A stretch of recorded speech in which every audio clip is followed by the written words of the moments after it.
шлях любого майстра він великий, і я почув, що випадковості не випадкові. Ви на Хрещатику у Києві зустріли свого майстра. Поділіться, будь ласка, все-таки, яка була зустріч з майстром і який був переломний етап в вашому житті, що ви стали на шлях феншую? Ну, как я и говорил, что я искал своего мастера, потому что книги, которые я читал, они, конечно же, я понимал, что они не дают того объема. Тем более то, что я понимал, что даосизм и фэншуй, он идет рука об руку. Поэтому я искал своего мастера. Но опять же, вы себе не представляете, сколько приходили ко мне людей, которые предлагали свои услуги. То есть меня сбивали постоянно для того, чтобы я ушел на какой-то другой путь.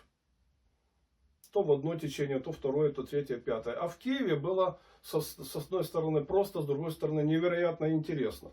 Потому что я приехал в Киев, я сидел на Крещатике, подошел ко мне молодой человек, а мой учитель, он младше меня, как бы не было это интересно. Вот. И сказал: давно ждешь? Я на него посмотрел и сказал: всю жизнь ждал. Он говорит: ну да, пошли.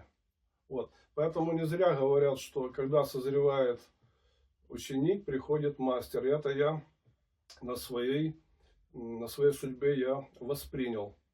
Но опять же, это глубокая школа, Каньюй, небесная полоска.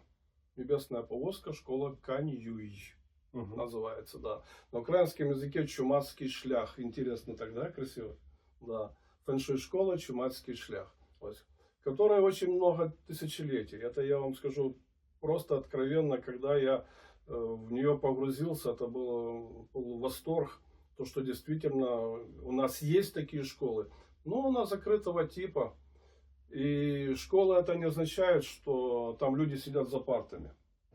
Нет, там на тебя смотрят, к тебе присматриваются.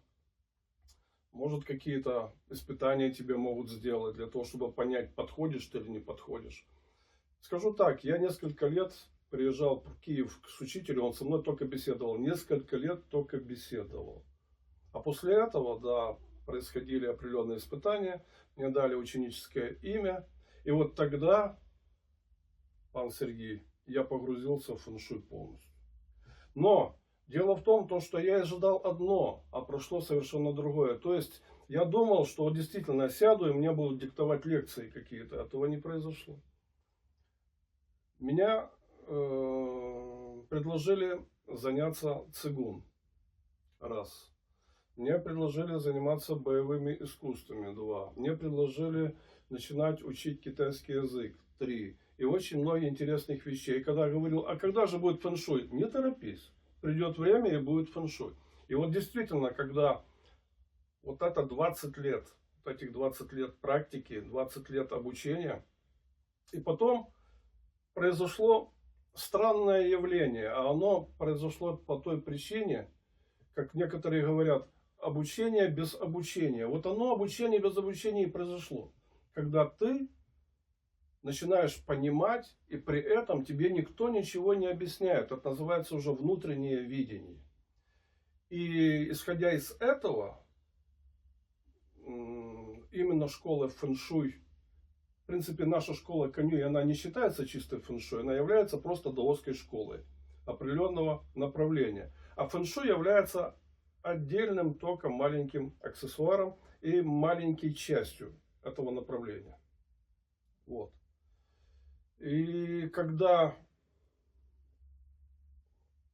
пришло понимание этого фэншуй, чувствование фэншуй, то есть школа не просто математического образца, который сейчас во многом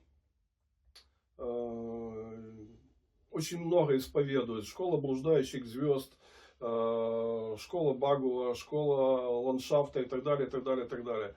У нас школа похожа на школу кошки, который чувствует эту энергетику, которая идет, вот эта энергия ци, в китайском эквиваленте, энергия, которая окружает все наше пространство.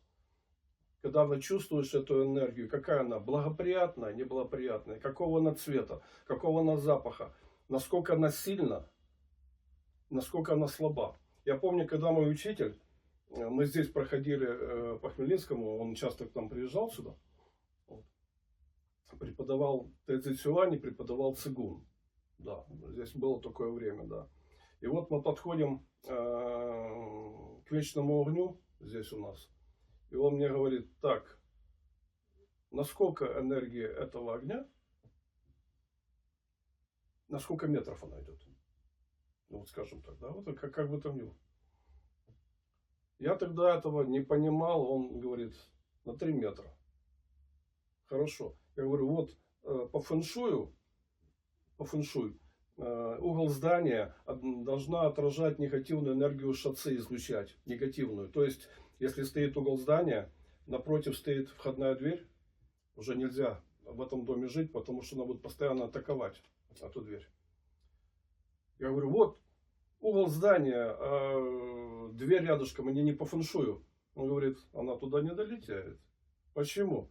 Потому что слабенький угол. Ну, короче, это все чувствовалось. То есть наша школа была обозначена на уровне чувствительности. Это с самого начала ты чувствуешь, а потом ты видишь эту энергетику. Ты через нее проходишь. Еще есть такой пример интересный. Вот на Южном Буге, когда чувствуешь, должна где-то быть энергетическая подпитка. Вот как люди занимаются цигуном, они стараются аккумулировать энергию в себе и ней культивировать. Но самое лучшее будет, если вы повернетесь в ту сторону, откуда идет эта энергия. Обыкновенный человек этого не сможет уловить. Но вот наша школа вот позволяет определить это. И когда ты разворачиваешься, смотришь, что вот пошла эта энергия на тебя. И стоит вопрос, а какой ширины эта энергия? Она большая, маленькая?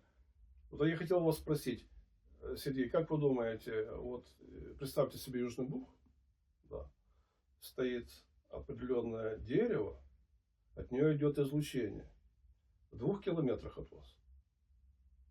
Или же определенная точка, которая бурлит на фоне воды. Как вы думаете, какой она толщины может быть? Не знаєте. Мається на увазі на інтерв'ю, ви прийшли, ви відповідаєте на Я запитання. понял, Я да. буду щирий, що я точно не знаю, але ви казали Так я про відчуття. Да, Відчуття бувають різні, і тут важливо, де увага, там і енергія. Якщо я звернув увагу на дерево, я тішусь ним, я можу сфотографувати, я можу бути в тіні цього дерева, отримати. Інколи дерево не підходить. А як китайці казали, весь час можна дивитись на вогонь, на воду і як роздають зарплату. Ну, я зрозумів, да. Немножко не так. То есть, когда идет, то, что вы говорите про дерево, это идет излучение дерева. Излучение дерева, излучение камня, излучение любимого человека, который рядышком идет, да. Он может быть положительным, отрицательным. А это энергия, под которой вы подпитываетесь под нее. Так вот, она не больше 1 сантиметра в ширину. Угу. Все. Была когда-то такая интересная история, когда 2 мастера фэншуй, один учился у другого мастера. И вот он решил на старости лет найти место себе для захоронения. А как мы с вами начало нашего интервью говорили, что это было очень важно для китайцев. Место захоронения. Для того, чтобы, во-первых, ему там было на том свете хорошо, и с другой стороны, чтобы нащадки получили свое благоприятное положение в этом мире. И вот он находит это место и ставит на это место вот такую монетку. Вот такие были монеты с квадратной резьбой. И ставит ее на это место. Все. Он застолбил это место. Он нашел эту энергию ци. Вот она. Все там заканчивается. И все, закругляйся. У мене куча питань. А якщо хтось цього